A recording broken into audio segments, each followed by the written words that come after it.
Have you ever slept a full 8 hours and still woken up feeling like someone unplugged you overnight and forgot to plug you back in all the way? Brain technically online, running on half its usual horsepower.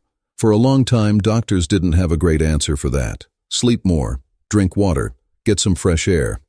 Extremely helpful, thanks, but it turns out your brain has been running a nightly ritual this whole time, one that has nothing to do with dreaming and everything to do with cleaning.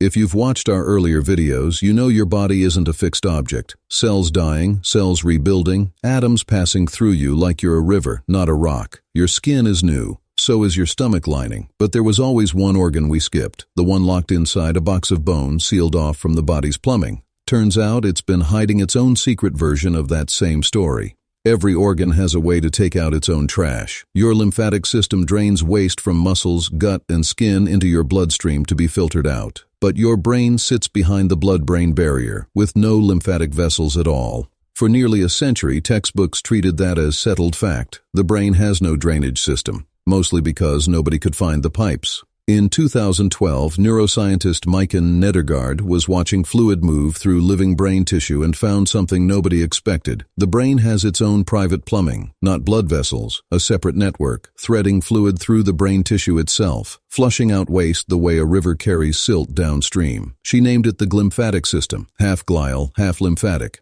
because it's built and run by support cells called glia, not by the neurons doing the actual thinking. Here's how it works.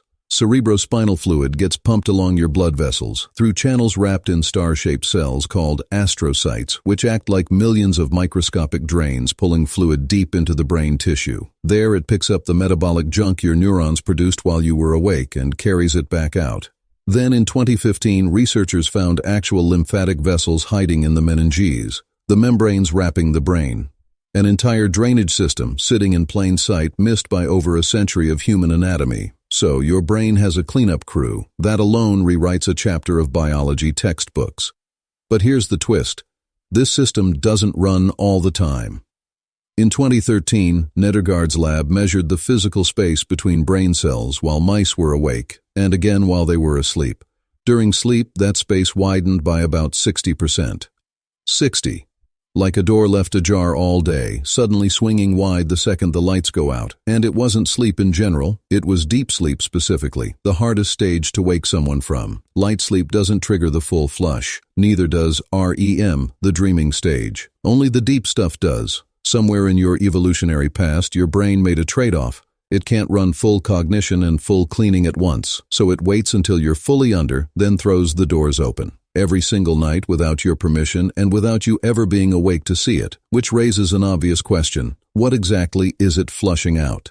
Among the waste cleared during that nightly flush are two proteins you've probably heard of, beta amyloid and tau, the same sticky misfolded proteins that clump together in Alzheimer's. Every night, if your deep sleep is working, your brain hauls them out before they build up. To be clear, one bad night doesn't give you Alzheimer's. The disease is complicated, but the glymphatic system gave researchers for the first time a plausible mechanical link between how you sleep and what quietly accumulates in your skull over the decades.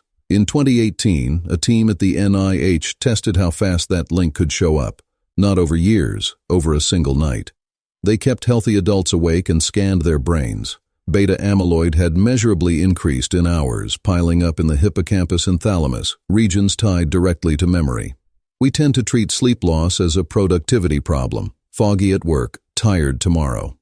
This suggests it's closer to a maintenance problem. Skip trash day and the bags are still on the curb the next morning. Skip it again and the pile just grows. Cleaning isn't the only thing happening in that window. Sleep also replays and consolidates the day's memories, strengthening what's worth keeping and pruning the rest.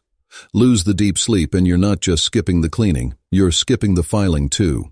Probably why one truly bad night leaves you not just tired but foggy in a way 8 hours the next night doesn't fully fix. Here's what turns this from a one-night scare into a slow burn. Deep sleep isn't a resource you can always count on. It shrinks with age, starting in your 30s, and by your 60s many people get a fraction of what they had as kids, right when clearing out amyloid and tau matters most. A genuinely unfair piece of design. The cleaning crew clocks out right as the mess keeps piling up. Aging isn't the only thing working against you. Some ordinary evening habits quietly suppress deep sleep, even without shortening how many hours you're technically asleep. Alcohol helps you fall asleep faster, then fragments slow-wave sleep later in the night, right when the flush should be running hardest. Betrayal, honestly. Caffeine late in the day does something similar, even hours after you've stopped feeling wired. A too warm bedroom works against you too. Your core temperature needs to drop to sink into deep sleep. And screens before bed don't just mess with melatonin. The lighter, choppier sleep that follows cuts disproportionately into the deep stages your brain needs most. Sleep apnea makes it worse in a more direct way. It physically fragments slow-wave sleep, yanking the brain out of the deep stage over and over before the flush can finish a cycle. One reason researchers now treat untreated apnea as a long-term risk, not just a daytime exhaustion problem. None of these wreck one night dramatically, they just quietly shave minutes off the one stage your brain relies on to clean itself. A little less flushing every night without you ever noticing the trade. There's one more twist that genuinely surprised me: which way you're lying down. In 2015, researchers compared glymphatic flow in animals sleeping on their back, stomach, and side. Side sleeping moved fluid through the brain more efficiently than the other two.